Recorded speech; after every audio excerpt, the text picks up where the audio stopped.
नमस्कार प्रिय बंधुओं। आज का विषय है कि ईश्वर की पहचान कैसे हो। वास्तविकता यह है कि ईश्वर को प्रत्येक व्यक्ति जानता है। ईश्वर एक ऐसा तत्व है जिसको सब जानते हैं, पर जानते हुए मानते नहीं। आप लोग प्रश्न करेंगे ईश्वर को कौन जानता है, कैसे जानते हैं? तो ईश्वर का एक नाम है सच्चिदानंद। उसमें उनका जो आनंद स्वरूप है, हर जीव आनंद चाहता है। सृष्टि का हर जीव आनंद चाहता है। प्रत्येक पक्षी, जितनी 84 लाख योनियां हैं, वो सब की सब आनंद चाहती है। क्यों चाहती हैं? क्यों? आनंद रूपी ब्रह्म का वो अंश है, इसलिए उनका लगाव परमात्मा से, आनंद स्वरूप परमात्मा से स्वतः रहता है, स्वतः लगाव रहता है। आप लोग प्रश्न करेंगे कि स्वतः लगाव जब परमात्मा से रहता है तो व्यक्ति गलत काम करता क्यों है? व्यक्ति गलत काम करता क्यों है?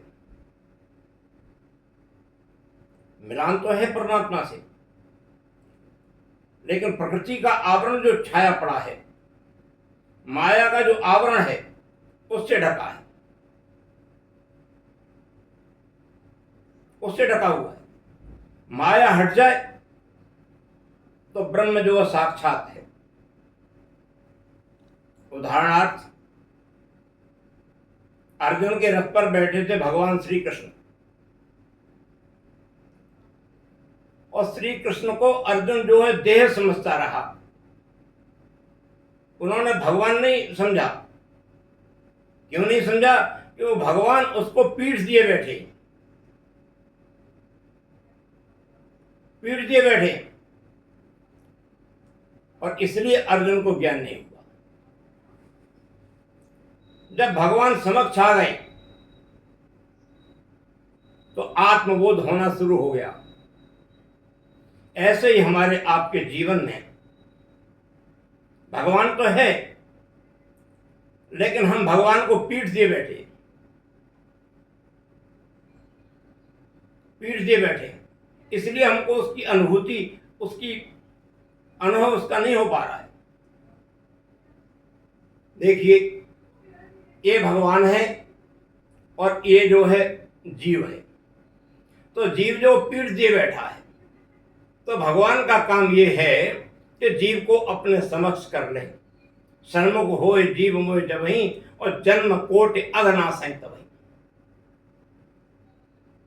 अनेकों अनेक जन्मों के सामने आने पर अनेकों अनेक जन्मों के पाप ध्वस्त हो जाते। अनेक जन्मार्जित पुण्य पाकात गुरु तत्व लभते मनुष्य। उसके बाद उसको गुरु तत्व की अनुभूति होती है, यानी आत्म तत्व की अनुभूति होती है परमात्मा की कृपा से।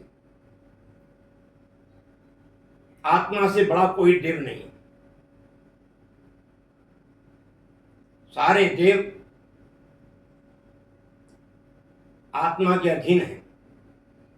आत्मा सर्वोपर है, उससे बड़ा कोई तत्व नहीं है। आत्मज्ञान से बड़ा कोई ज्ञान नहीं है। लेकिन हमने क्या कर दिया है कि आत्मा को भ्रांति दे रहे हैं। आत्म भ्रांति सम रोग नहीं, और सदगुरु का मतलब सदगुरु वैद्य सुजान, और गुरु आज्ञा सम पथ नहीं, औषधि विचार ध्यान। वास्तविकता है गुरु की आज्ञा का पालन करना है। जब आज्ञा का पालन करेंगे तब गुरु कृपा जीवन में उतरेगी। फिर गुरु आज्ञा ही केवलम शिष्य परम मंगलम, तब तुम्हारे मंगल का वो कारण बनेगा। हम लोग गुरु को मानते हैं, लेकिन गुरु की नहीं मानते। माता पिता को मानते हैं, लेकिन माता पिता की नहीं मानते। भगवान को मानते हैं, भगवान की नहीं मानते। तो को और की का फर्क मिटाना होगा, और को और की का फर्क तब मिटेगा जब हम भगवान के समक्ष होंगे, आमने सामने होंगे, फ्रंट में होंगे, अपने आप सारी क्लेश जो है समाप्त हो जाएगी। जीवन में आनंद रस भर जाएगा, नित्य प्रवर्धमान होता चला जाएगा, बढ़ता चला जाएगा, और एक समय ऐसा आएगा कि अनंत मात्रा का आनंद और अनंत के काल के लिए आनंद की आपको अनुभूति हो जाएगी। इसी के साथ अपनी वाणी को विराम देता हूँ।